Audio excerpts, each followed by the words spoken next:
अब संघ एक बहुत बड़ा संगठन है, शायद अब उसके 100 साल हो रहे, ये 100वां वर्ष है और दुनिया में इतना बड़ा स्वयंसेवी संगठन कहीं होगा ऐसा मैंने तो नहीं सुना है।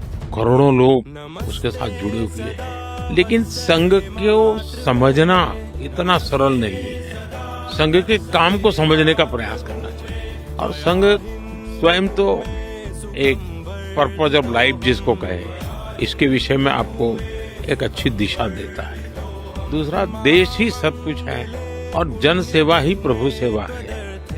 ये जो हमारे वेद काल से जो कहा गया है, जो हमारे ऋषियों ने कहा, जो विवेकानंद ने कहा, वही बातें संघ के लोग करते हैं। तो स्वयंसेवक को कहते हैं भाई तुम्हें संघ में से जो प्रेरणा मिली वो 1 घंटा शाखा है, वो स्वयं नहीं, यूनिफॉर्म पहनना वो स्वयं संघ नहीं है। तुमने समाज के लिए कुछ करना चाहिए और वो प्रेरणा के आज ऐसे काम चल रहे हैं। जैसे कुछ स्वयंसेवकों ने सेवा भारती नाम का संगठन खड़ा किया। ये सेवा भारती जो गरीब बस्तियां होती है, झुग्गी झोपड़ी में गरीब लोग रहते हैं, जिसको वो सेवा बस्ती कहते हैं। मेरी मोटी मोटी जानकारी है, करीब 1.25 लाख सेवा प्रकल्प चलाते हैं और किसी सरकार की मदद के बिना जो समाज की मदद से वहां जाना, समय देना, बच्चों को पढ़ाना, उनके हेल्थ की चिंता करना, ऐसे ऐसे काम करते हैं। संस्कार उनके अंदर लाना, उस इलाके में स्वच्छता का काम करना, यानी बिल्कुल 1.25 लाख एक छोटा नंबर नहीं है। वैसे कुछ स्वयंसेवक है संघ में से ही गढ़े हुए हैं, वो वनवासी कल्याण आश्रम चलाते हैं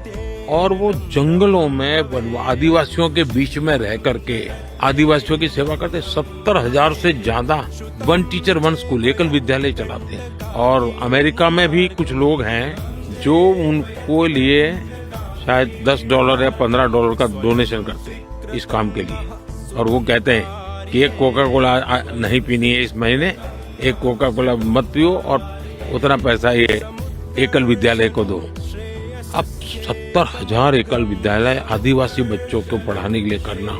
कुछ स्वयंसेवकों ने शिक्षा में क्रांति लाने के लिए विद्या भारती नाम का संगठन करा दिया। करीब 25,000 स्कूल चलते हैं उनके देश में और 30 लाख से छात्र एट अ टाइम होते हैं। और मैं मानता हूं अब तक करोड़ों विद्यार्थियों को और बहुत ही कम दाम में पढ़ाई हो और संस्कार को भी प्राथमिकता हो, जमीन से जुड़े हुए लोग हो, कुछ न कुछ हुनर सीखे, समाज पर बोझ न बने। यानी जीवन के हर क्षेत्र में वे, चाहे महिला हो, युवा हो, इवन मजदूर, शायद मेंबरशिप के हिसाब से मैं कहूं तो भारतीय मजदूर संघ है, शायद उसके 55,000 के करीब यूनियंस है शायद, और करोड़ों की तादाद में उनके मेंबर्स हैं। शायद दुनिया में इतना बड़ा लेबर यूनियन कुछ नहीं होगा। और सिखा कैसा जाता है, लेफ्टिस्ट लोगों ने मजदूरों की मूवमेंटों को बड़ा बल दिया। लेबर मूवमेंट जो लगे हैं उनका नारा क्या होता है, workers of the world unite, दुनिया के मजदूरों एक हो जाओ, फिर देख लेंगे, ये भाव होता है। ये मजदूर संघ वाले क्या कहते हैं, जो आरएसएस की शाखा से निकले हुए स्वयंसेवक मजदूर संघ चलाते हैं, वो कहते हैं वर्कर्स यूनाइट द वर्ल्ड।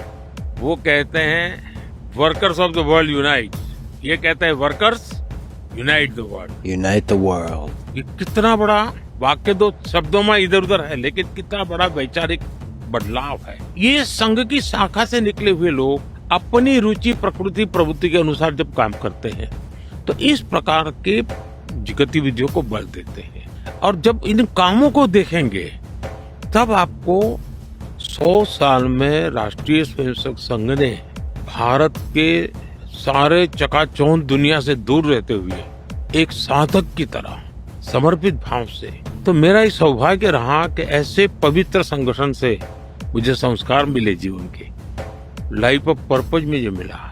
फिर मेरा सौभाग्य रहा कि मैं कुछ पल के लिए, कुछ समय के लिए संतों के बीच चला गया, तो हम मुझे आध्यात्मिक अधिष्ठान मिला, तो शिस्त मिली, लाइफ ऑफ पर्पज मिला, संतों के बाद आध्यात्मिक अधिष्ठान मिला। स्वामी आत्मस्थानंद जी जैसे लोगों ने जीवन